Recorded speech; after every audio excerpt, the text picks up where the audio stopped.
Former PlayStation exclusive Shawn Layden has said it's not 80 hours, it's not 90 hours, but a whole different category. What the F is he talking about? Well, the ex-executive of Sony has got some choice words for the gaming industry right now, and there's part of it I actually do agree with, and part of it is just kind of like, is this kind of some clapback after the whole power struggle that happened with Jim Ryan and Sony and everything like that? Look it up if you haven't already. Check out his Wikipedia page. It is a hoot. It is definitely a hoot. But if you guys don't know, obviously, a lot of people over the last couple of years have been making statements about the gaming industry and how gamers will say one thing, and then you have the executives and the heads of big companies and everything saying one side of it. And it seems like nobody can really come to an agreement, even though I'm definitely more on the gamer side of things, where it's like, if they just make good games, stop trying to follow trends and everything like that. But we obviously know how CEOs and boards and higher ups and all that kind of stuff work. They just want to make the line go up for money. They don't care how it's done. And especially when people still buy like microtransactions out the yin yang, billions of dollars made every single year. Guess what? They're going to keep trying to do it. Why else do you think you still have CEOs going like, well, Fortnite made this much, so we got to do this instead? And it's just like sound, how stupid you sound. But in reality, that's just the way things are. When asked about the future console hardware, Layden said he believed that a power boost on its own would not appeal to the majority of players. It has plateaued. We are at the stage of hardware development that I call only dogs can hear the difference. Interesting thing to say. If you're playing your game and sunlight is coming through your window onto your TV, you're not seeing any ray tracing. It has to be super optimal for you to have an 8K monitor in a dark room to see these things. We're fighting over teraflops, and that's not a place to be. We need to compete on content. Jacking up the specs on the box, I think we've reached the ceiling. And I will say right here, I actually agree with this. We have hit those ceilings in terms of seeing those big graphical jumps from something like the PS2 to the PS3, or heck, even the PS3 to the PS4, or anything like that. We are not going to see these huge graphical leaps anymore. We're just not. I mean, what? You want things to start looking like AI made 3D renders of something? No, you're going to call it and be like, oh God, what the F is that? It looks completely ugly and everything. So I think players need to understand that everything happening from now on in terms of how things look, it's going to be things like effects, call it ray tracing, call it particle effects, call it just how fluid the game is and everything. Is it at a high frame rate? Is it not? All of that stuff. Okay. So I firmly believe, Lemon, let me know your thoughts as well. I firmly believe we are not going to be seeing any of those huge jumps anymore when it comes to the consoles and what they're going to be able to do. Instead of the PS6 making this huge graphical leap, it's going to be that the PS6 is taking what the PS5 and PS4 have been able to do already, but make it way better so that we have the ability to get that 4K, get, let's say, 90 frames, get all of the effects like ray tracing and everything, and have the upscaling on top of it. That is, I think, what it's going to be doing. But let me know what you think personally. So this pretty much lines up with this thing called Moore's Law. And this is law made, effectively set by a guy named Gordon Moore, who was the co-founder of Fairchild Semiconductor and was head honcho of Intel.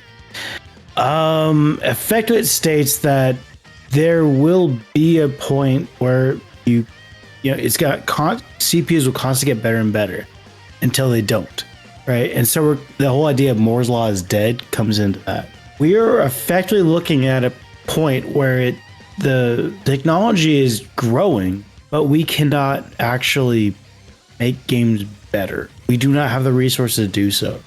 It costs too much to make HD textures. It costs too much to optimize these engines out.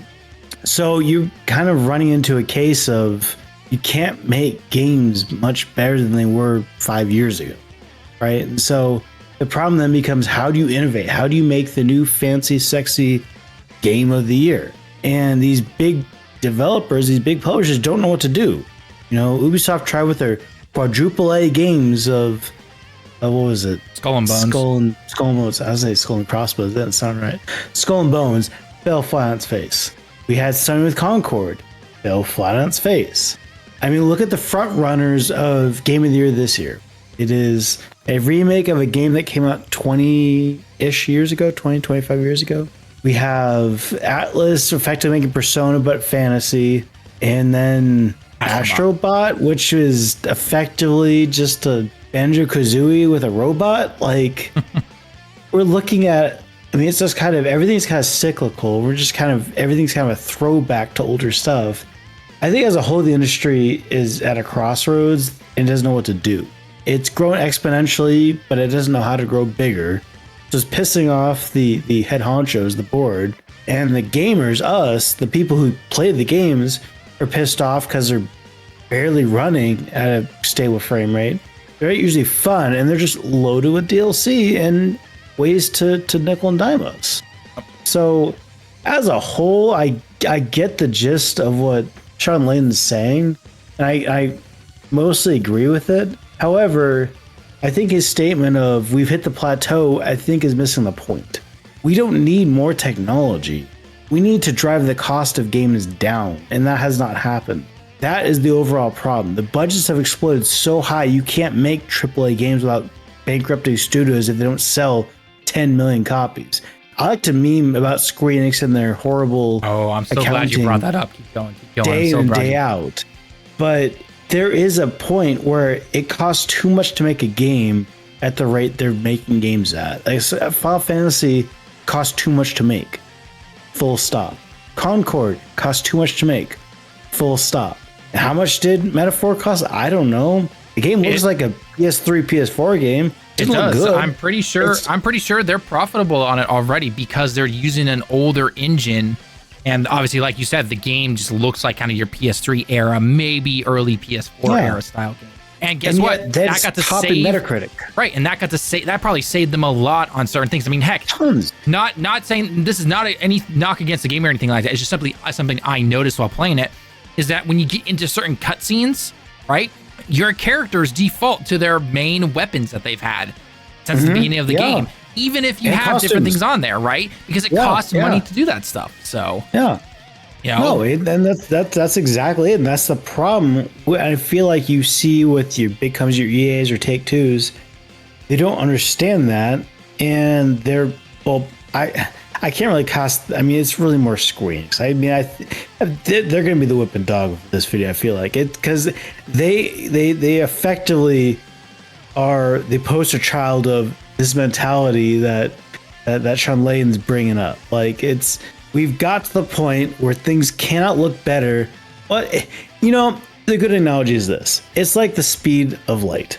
As you get closer and closer to the speed of light, the amount of the way the equations work out, it becomes more and more energy intensive. We are getting to the point where it costs so much money to make these games, to make games look immaculate, that it's just not worth the money anymore. And for some reason, I mean, maybe this is like the delay, because everything's like a five-year roughly development period.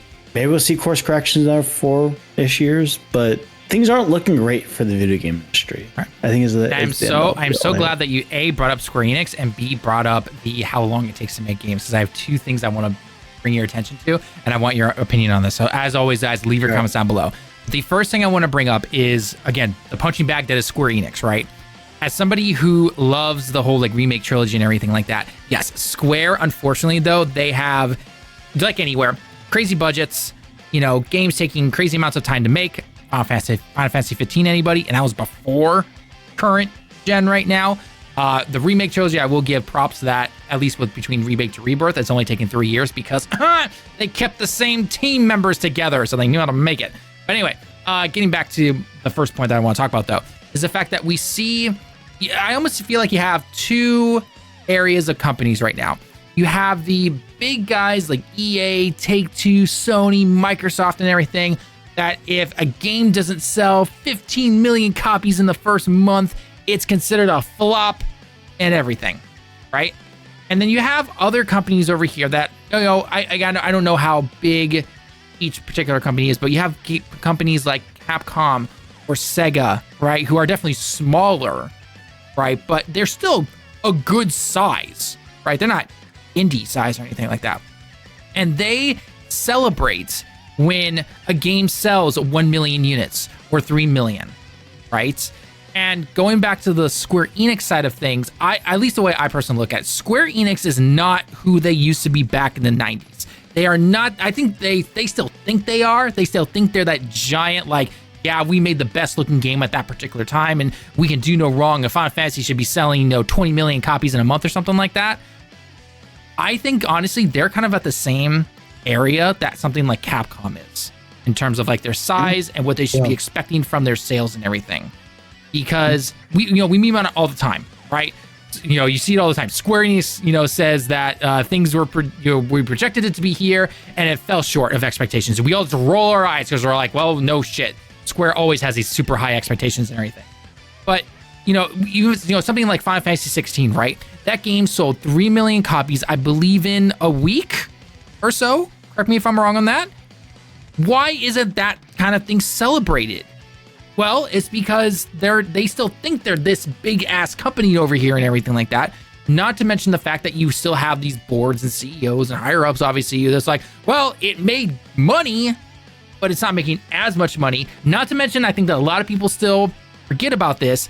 Even though Final Fantasy 16 did it really well for its own, it did not balance out the failures that were Foam Stars and whatever that real crap game was from beforehand last year, or 2 years ago, I should say, maybe a year ago. Forsaken, whatever it's called. Oh, Forspoken. How'd you think about Forspoken? That's a great game. Yeah, so you had those that would dip them into the red, and Final Fantasy 16 brought it back up, but Final Fantasy 16 is not going to have the staying power to just balance that, or to balance that stuff out. It just doesn't. And I feel like Square needs to get their head out of their asses, and hopefully that new, head guy right now is somewhat starting to do that, because they are trying to now bring in, multi-platform releases and everything, which I've said this beforehand. I think in order to actually do that, they need to have a dedicated PC team, because you're still going to run into the same thing. It will release on PlayStation or release on Switch first, and then in order to get it onto PC, unless it's, again, not a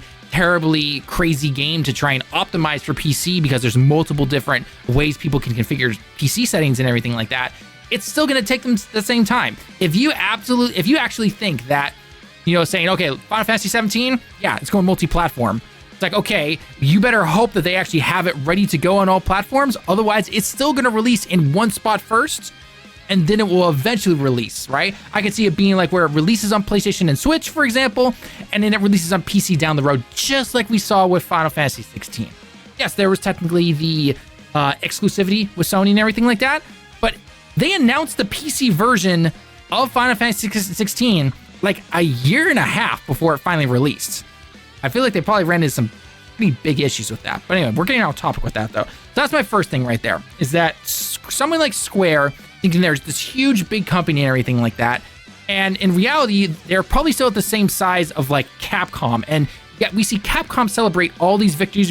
Heck, they celebrated that Street Fighter 6 sold 5 million copies, I believe, across all platforms.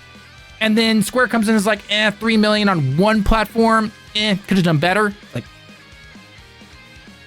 again, the logic of that kind of stuff. It'd be like expecting a game to sell 200 million copies on the Switch when the Switch has only sold 150 million consoles. Where's the extra 50 million coming from? So it's wishful thinking. Yeah. I mean, mathematically, it doesn't make sense. It just doesn't. So no, it's to appease the board members. I know, and we've already said that the board members are stupid and they don't understand anything. They just want to see numbers go up, essentially. Like, we get that. Mm-hmm. And capitalism, the whole 9 yards. Whatever. Go up. Yeah, number must go up. There is a level of ego that I feel like Square Enix really needs to kind of shake off. Like you mentioned, gone are the days where they were, top of the game. They were the developers and publisher of the game that kind of set the graphics of a generation. Right. They've gone are the days of the PS2 with Final Fantasy X. They should have taken note when Final Fantasy 13 absolutely stumbled out of the gate. They should have taken note after Final Fantasy 15 absolutely went nowhere, and they had to pretty much have that thing live in the bargain bin to make sales. Yep. And they should have accepted 16 as being a success, and they shouldn't have waited 10 years and numerous trailers for Final Fantasy 7.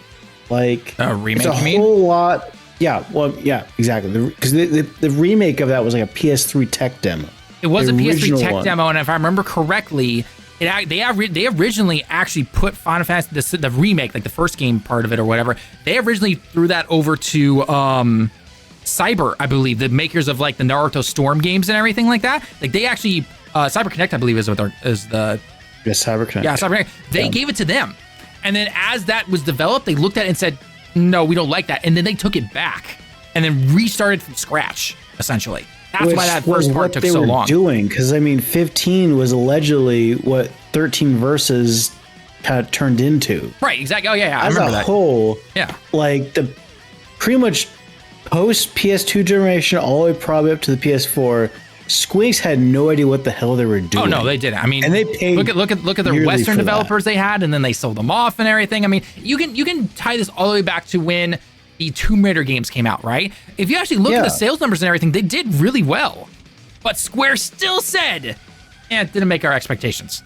No, it's a company in denial. It is a company in denial. Now, the one thing I will give them credit for, is that when we went from the remake, so 7 remake that came out and everything, and going into Rebirth / the Integrate DLC. So between when that game released, with the Integrate DLC, and then had Rebirth, right? That was made in 3 years. And why was that? Because they kept the team together.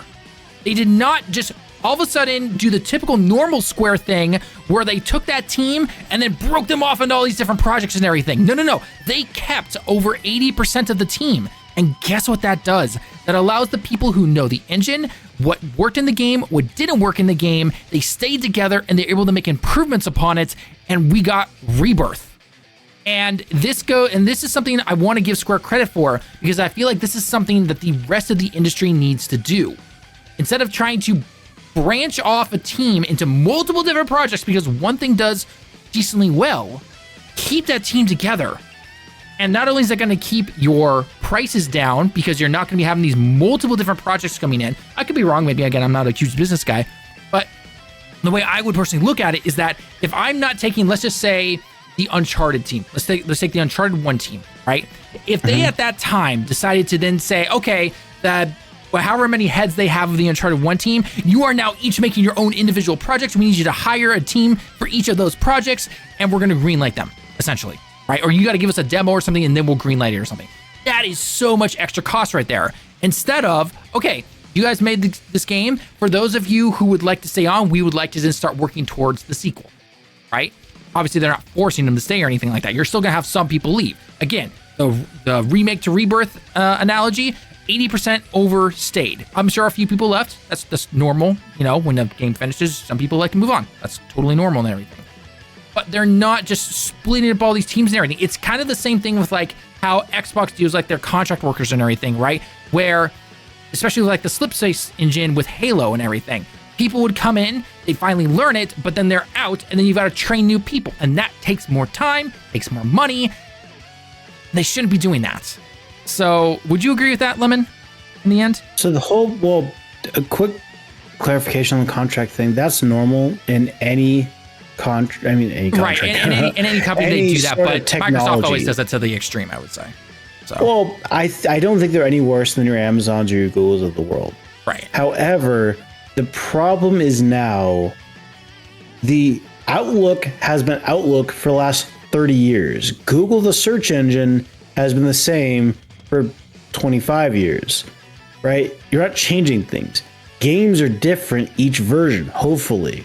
Right? Like, hopefully, FIFA is the same goddamn game it was on the PlayStation 1. Madden's the same goddamn game it was on the PlayStation 1. However, so it's very difficult jumping between projects like that with contractors. And the thing is, you swell developers before you go, as the project goes on, then you let them go as the project winds down. The problem is, projects are going so long, they legally can't keep them on anymore. Right? There was a big thing, and you brought Microsoft, there was a big thing in the 90s about contractors. You cannot legally have them for more than, I think it was like 16 months or something, some arbitrary number. Yeah, and that's why. And games now go well past that. So you have to effectively have chunks of contractors kind of going in and out of projects now. Right, and you have to somehow make sure that they know how to work on the engine and everything, which is why you're seeing a lot of people move over to something like Unreal 5, because they're studying that most likely in school or whatever, courses they're taking, essentially. Yeah, that's why they're doing it. For sure. So yeah, I mean, as a whole though, like the industry, I mean, just to wrap it all up, I guess. Yeah. The industry as a whole is just not in a good way. Like the way things have been running for the last 20-ish years doesn't work anymore. Games are too expensive now. They're too big in terms of money, right? Like this is the biggest entertainment industry in the world now at this point. And I feel like it's gone to their heads. In terms of money. So yeah, as it should. Like that, any corporation, there's a reason why Amazon's getting in on this. That's why Google did Stadia. There's a reason why there's so many companies getting in on this that weren't there 10 odd years ago. Mm-hmm. It's because it's where the money's at. Yep. So I can't entirely fault them. However, things can't function the way they've been functioning the last 5 years. We have seen that does not work, and it's pretty much bankrupting a lot of people. We're kind of down to just EA, Take-Two, and the console manufacturer at this point. Pretty much. It's really shrinking. So things aren't going well. And as people keep, soothsaying, we are in the midst of watching another video game recession, if not, outright crash. And I can't deny that. Like, things are not going well. Plenty of games to play. Generally speaking, though, most of your game of the year lists generally have been indie games the last few years.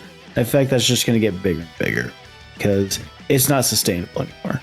Oh, we'll have to wait and see. I mean, eventually they'll hopefully wake up, but like you said, I feel like, we kind of are headed in that one particular direction. And until some of these higher ups, not the developers or anything like that, but for the most part, because they mostly have their heads on straight. It's going to be the higher ups until that stuff from the top is, finally recognized. As much as we as gamers will roll our eyes saying like, oh, you just now finally got it. Until then, it's going to be a hard path for a few years, I would say. Yeah. At the end of the day, and you can take this one to the bank, a bureaucracy does not change until it's forced to change. And until these board members see their companies literally just grounding to a halt, they're not going to change. And so companies are going to need to kind of burn before that happens. So regrettably, I think what we're seeing, mass layoffs, and I expect to see more companies go under. Oh yeah, I expect more layoffs and everything. Yep.